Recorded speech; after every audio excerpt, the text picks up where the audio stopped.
that's the situation. I mean, with the, yeah, we're living on borrowed time at the McLean's Mountain site.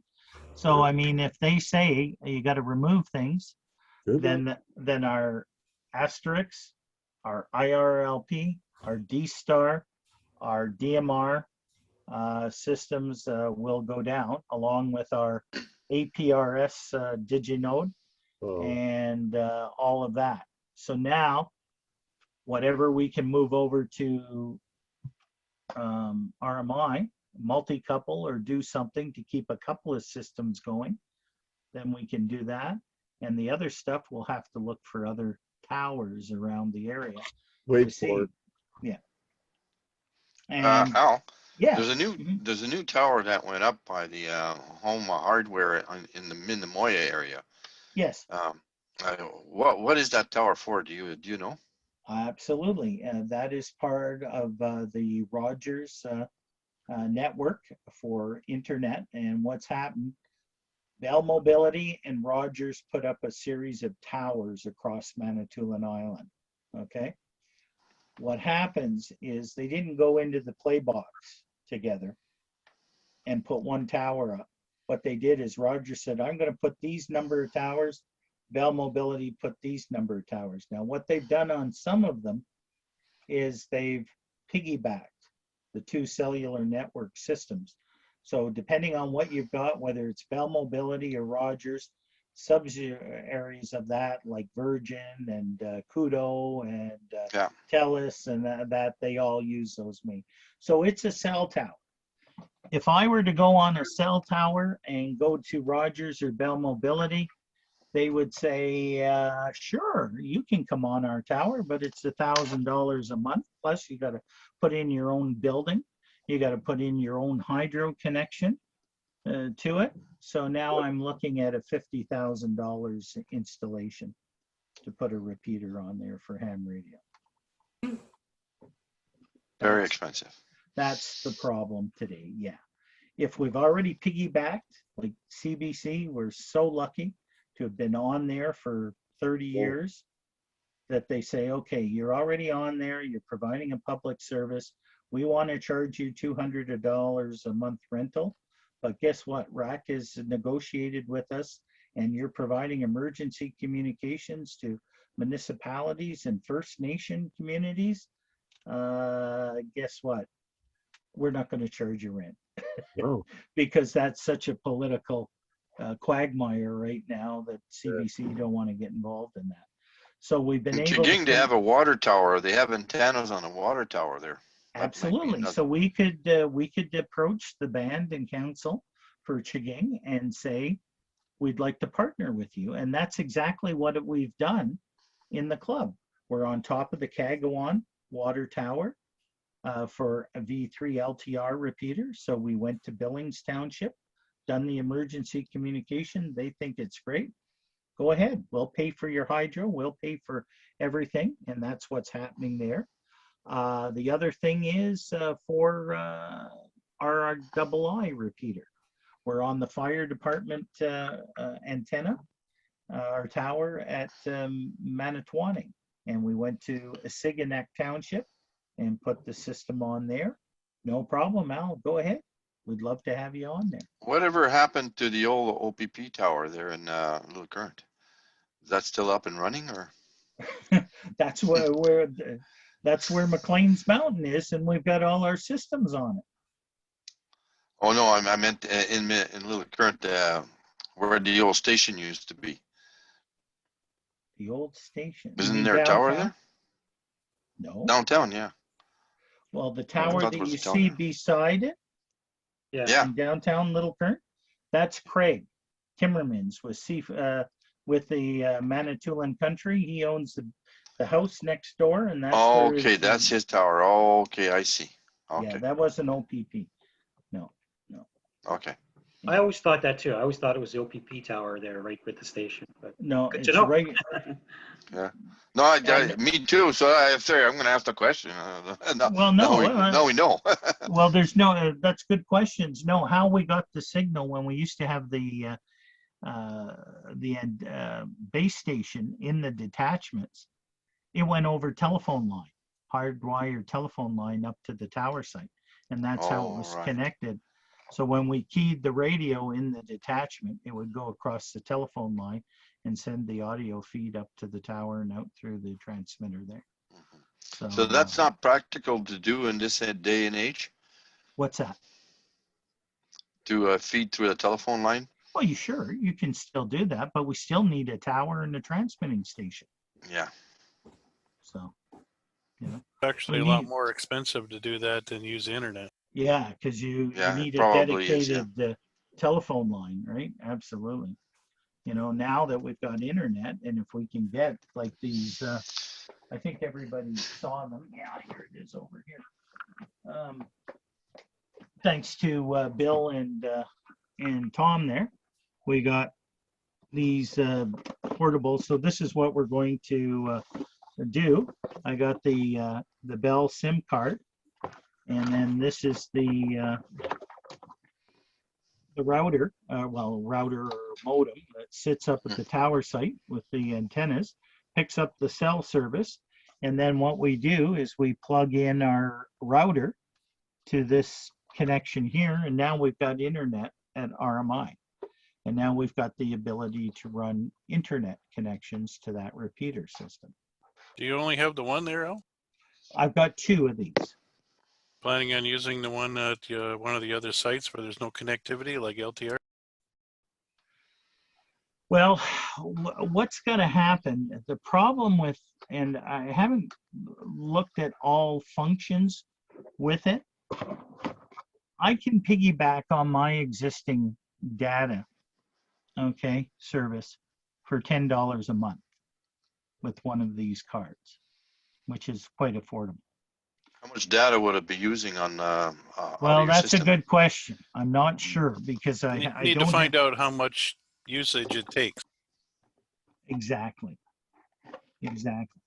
So the problem is if I go to Bell and say fire this up on a separate thing, it's $60 a month for 5 gigs is the minimum that I can put. Well, I could put 500 megabytes, but that'll be used up in an afternoon, I would think. So you're looking at 5 gigs for $60 a month.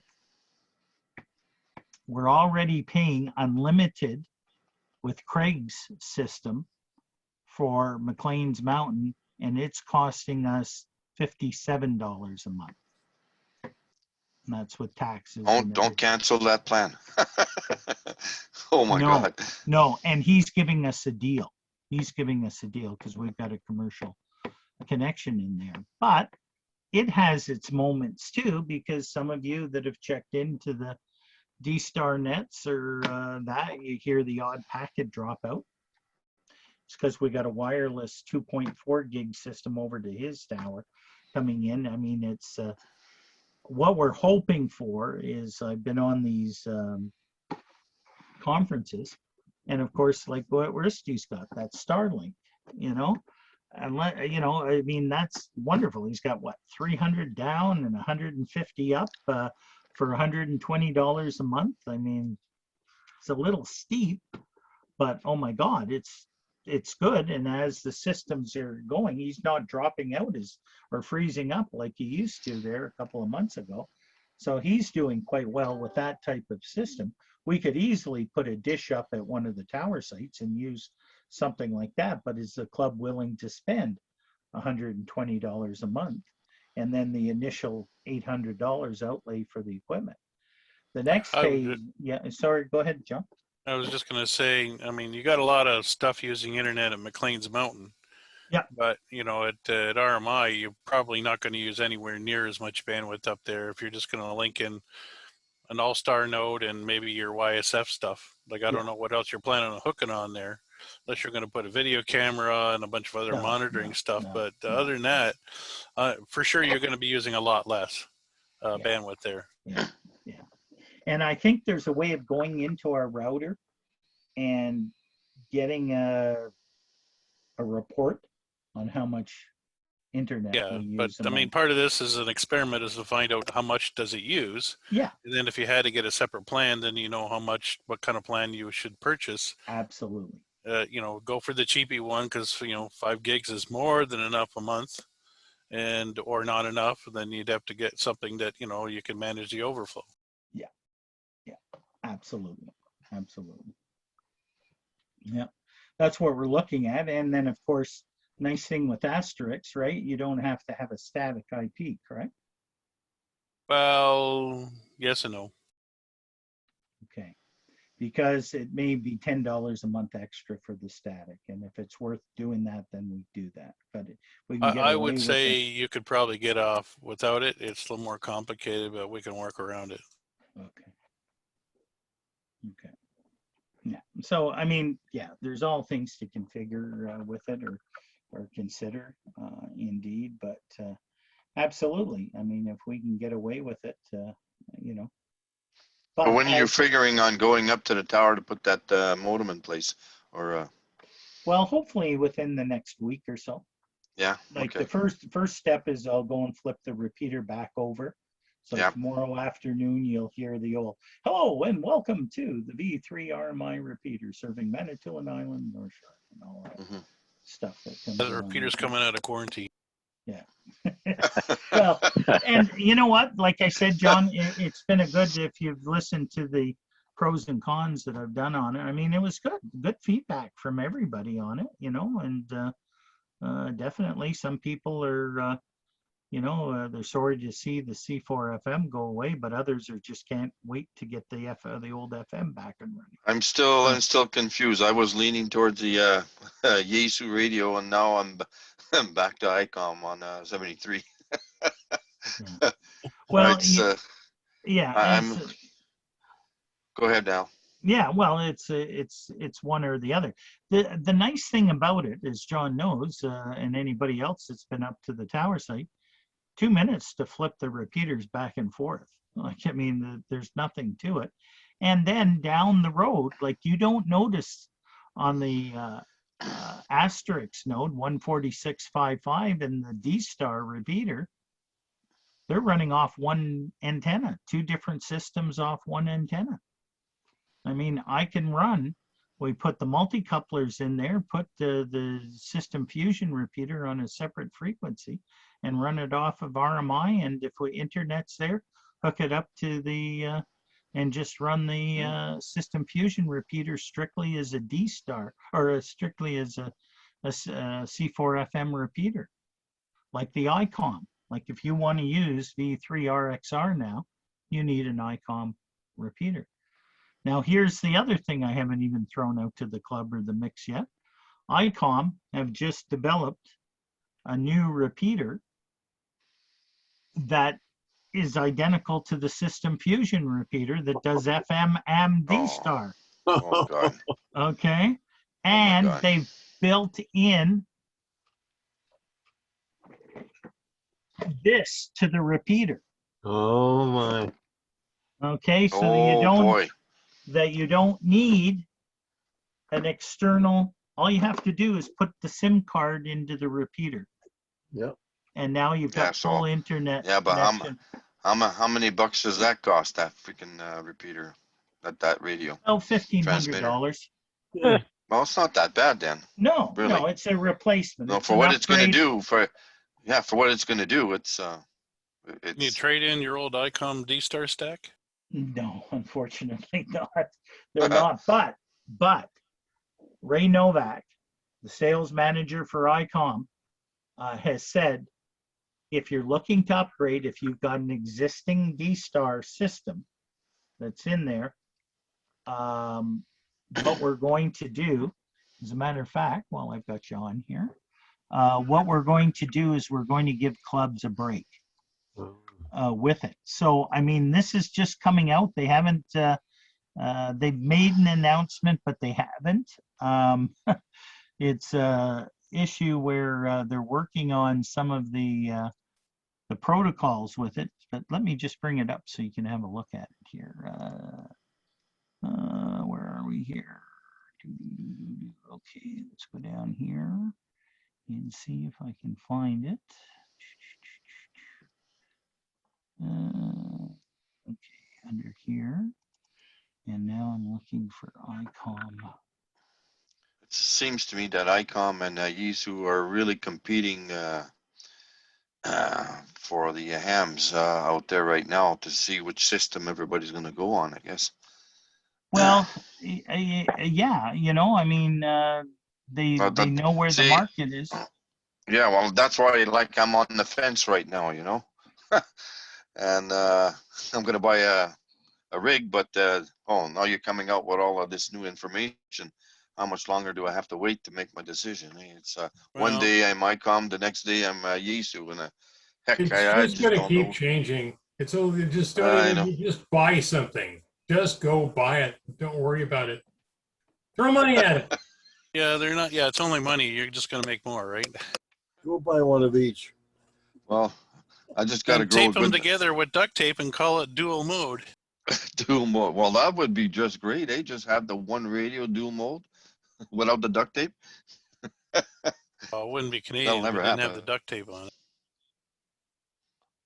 Okay, so yeah. Well, and that's the thing. I mean, they change it so rapidly that it's crazy, right? So here's the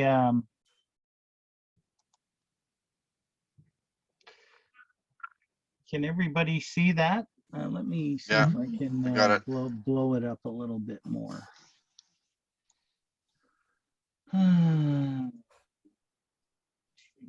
Let's try 150%.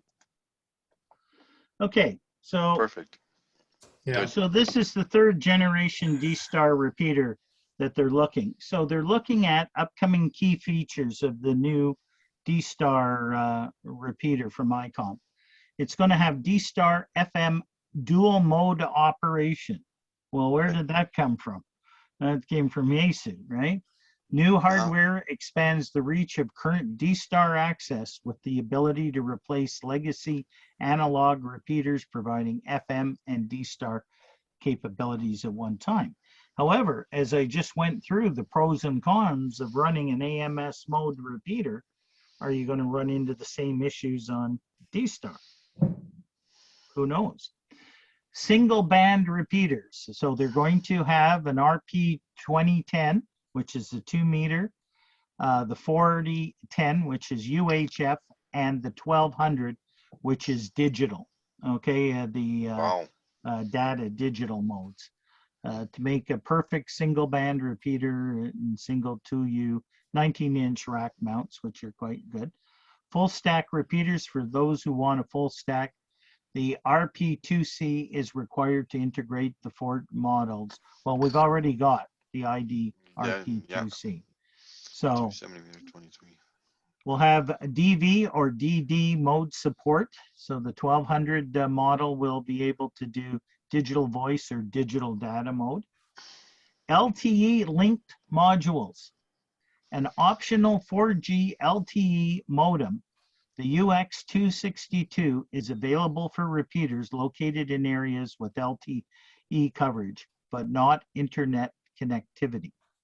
Okay, so it means that if you want internet, you've got to put in a router and connect it to the internet.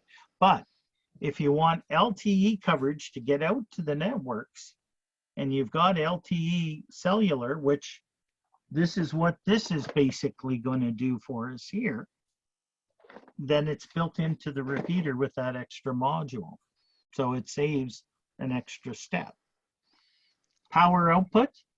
Again, the power output, it's going to stay for the G3 will include 25 watts and the 2.5 watt, which is basically what it is now for 2 meters and 70 centimeters and 10 watts and 1 watt for the 23, which is a 1200. And internal duplexer. A 2U rack mount cabinet provides room for a simple duplexer, perfect for emergencies or mobiles. Well, we wouldn't have that. We would keep the existing duplexers. So that's what the announcement is, and that came out in October of 2020. So they've got them on the. I think they're waiting for modules and stuff to have them come out on the system. So there's new stuff coming down the tubes all the time. I mean, ideally, if we lose McLean's Mountain and we want to keep D-Star, then one of those repeaters would probably be the answer. And run it out of RMI. No, we And can't. have the new antenna. We can't lose D-Star. That's to Well, me, no, D-Star I is a mean, given. well, D-Star is very popular. I mean, we have the Monday night nets. We've got the Friday night can net. You know, they have been established, and the majority of our club members, because D-Star has been within the club for a number of years, everybody's got a D-Star versus C4FM. But we have that capability. How many clubs can say, oh, you know, we can only have one, so what are we going to do? I mean, right now, we can have all 4 or 5 modes. As John knows, with this ICOM repeater, and we haven't even gone that way, and that is a possibility, right, John? The NXDN and the IDAS. Yeah, unfortunately, another flavor that doesn't talk to anybody else. Yeah. So this ICOM repeater that we have up there right now, when we were looking at replacing the old repeater, we were looking around, and one of the gentlemen that I got to meet through John was a wonderful gentleman by the name of Eric Meth, VE3RMI. He was known as Mr. D-Star. He worked for ICOM Canada and was like the sales rep and that for it. And it was through Dr. Dave, who we just lost this past week or 2 weeks ago, and through Eric. Between the two of them, Dr. Dave donated the D-Star machines to us, and Eric was the one who first set them up and everything else like that. When we were looking at replacing RMI, I called Eric and I said, Eric, have you got anything with ICOM with FM? We want a FM replacement. He says, yeah, we've got single FM repeaters. But he said, why don't you look at getting FM and ICOM's IDAS?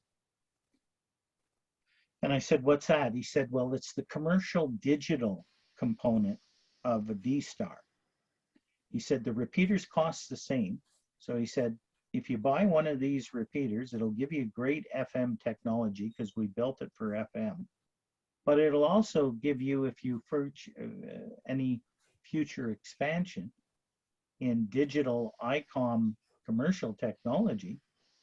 And he says, we've gone to bed with Kenwood into the next edge, the NXDN technology, which a lot of first responders are using, especially fire departments and that on the next edge. And it's a very great technology.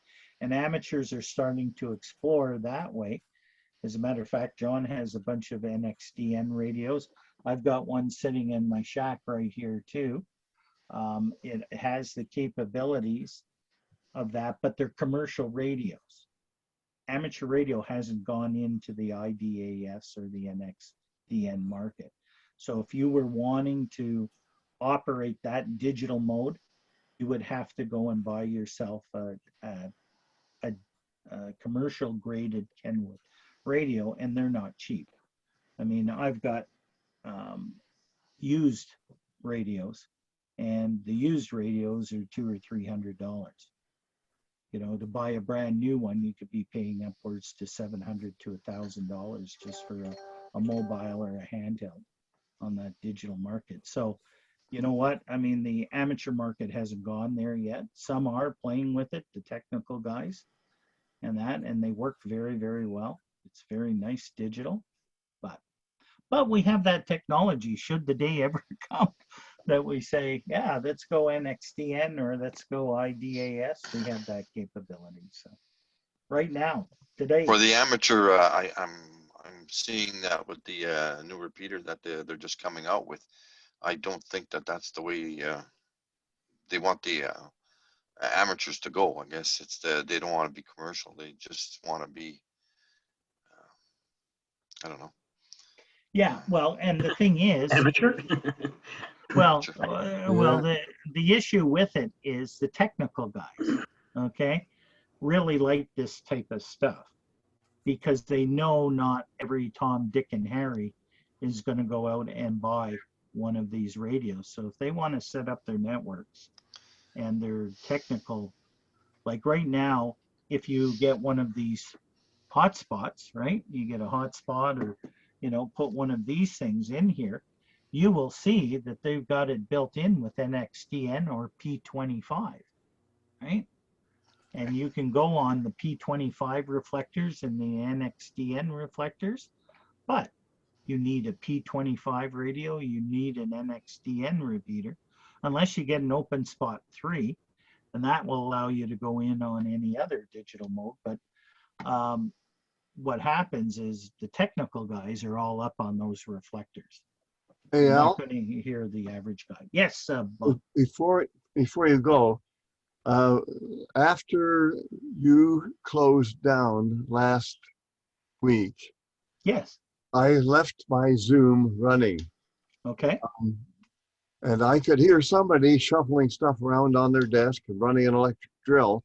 Yep. So everybody should realize if they leave their Zoom up, although you have disconnected, we seem to be still connected to every other Zoom.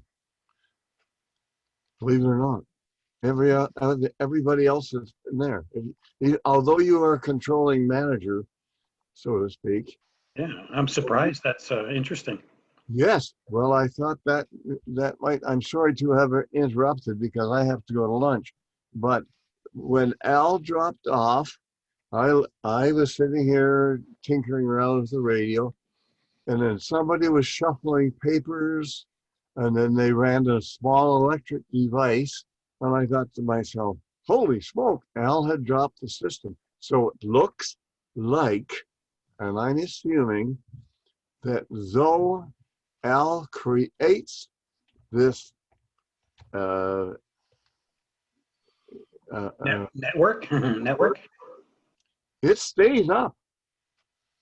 So if you don't do like I didn't do, and you leave it running, like we can hear everybody that is on the link can still hear everybody else, is what it seems to be. I got to go for lunch. Good luck, guys. Hey, I'm going to leave mine running, so if I come Yeah. down in half an hour and I can hear a bird, I'll know who I'm talking to. But Okay, Bob. very interesting morning. Ciao, ciao. Okay. Take care. Take okay, I'm care. running away. It's feeding time. See you later, guys. Have a good week. Bye. Okay, Janice. All the Take best. care, Janice.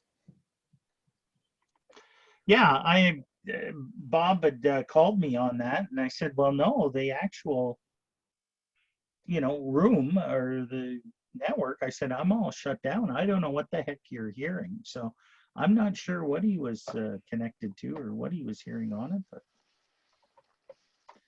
you know, because I'm thinking as soon as you shut down Zoom, Because when you're you when you shut down, the link completely closes. oh yeah, It should yeah, anyways. yeah, as the thing. But he left it up, right? He went upstairs, and he just like he's done now. His things are blocked out. So when I shut down the room or the conference here, he's still connected, okay, to the internet. But when he brings it up, it should say, you know, conference is completed. You're connected. But he That's was right. hearing Yeah. issues, and he, assuming that it's coming across his Zoom, he may have been hooked up to something else. I don't know what was going on, but it was news to me. So Yeah. I don't know. It could be, but yeah. So yeah, the just to go back to the NXDN and IDAS. I mean, that ability is there, but like I said, But if you do upgrade to a different, let's say, repeater from ICOM, that well, you'll have D-Star. See, the thing yeah, is, you'll have, but you this won't other have. digital technology is commercial side Yeah. of things, and the only way to access it is to buy a commercial radio and use it, okay, with that digital technology. So from an amateur market, unless ICOM or Kenwood decide we're going to make a IDAS amateur radio, I don't think it's going to happen, but No. it That could won't open happen. up that way. No, but it's there. Didn't cost us any more money, No, and it's that's a right. great. And that or ICOM repeater is a great repeater. It's got a good selectivity and sensitivity on the front end of it. Yes, we had to put a preamp on it, but with putting that preamp and putting the pads on, like John alluded to, the other thing that we didn't mention, I forgot to mention it, is the audio levels in the controller can be adjusted. If you noticed on the system Yaesu repeater, when somebody was talking, the controller, it's not a polite or a polite idea. So it would go off every 20 minutes, whether somebody was talking or not. And if somebody was talking, you'd hear in the background, VE3RMI, very lightly. What happens on the ICOM repeater, because we're going through the SCOM controller, it's got what they call a polite ID. It waits for somebody to finish talking and then schedules the announcement to go off. Okay.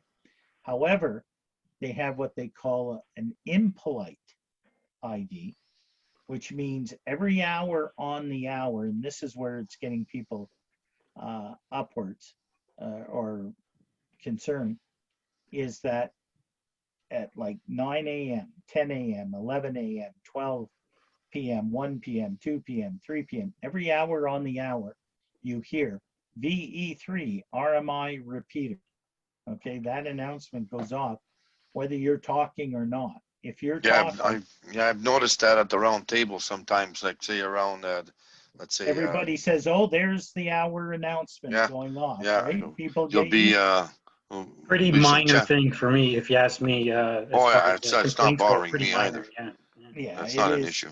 And what happens is the audio level, and when John and I were up there, we set the audio levels, okay, at the same level. So if nobody's talking and you've got the radio on at a half decent level and you're upstairs and you hear the VE3RMI repeater, if you look at your watch, you say, "Oh yeah, it's 3 p.m." You know, Yeah. it's people are getting used to that identifier. So that audio level, I mean, we can turn it down where it goes VE3RMI repeater, but you may not hear that on the hour. Yeah, well, all I have to do is just turn up my volume, but Well, then it gets loud. if you really want it to get annoying, I can put that bugle on every hour or whatever. Oh no. You know, every Oh, hour on the hour.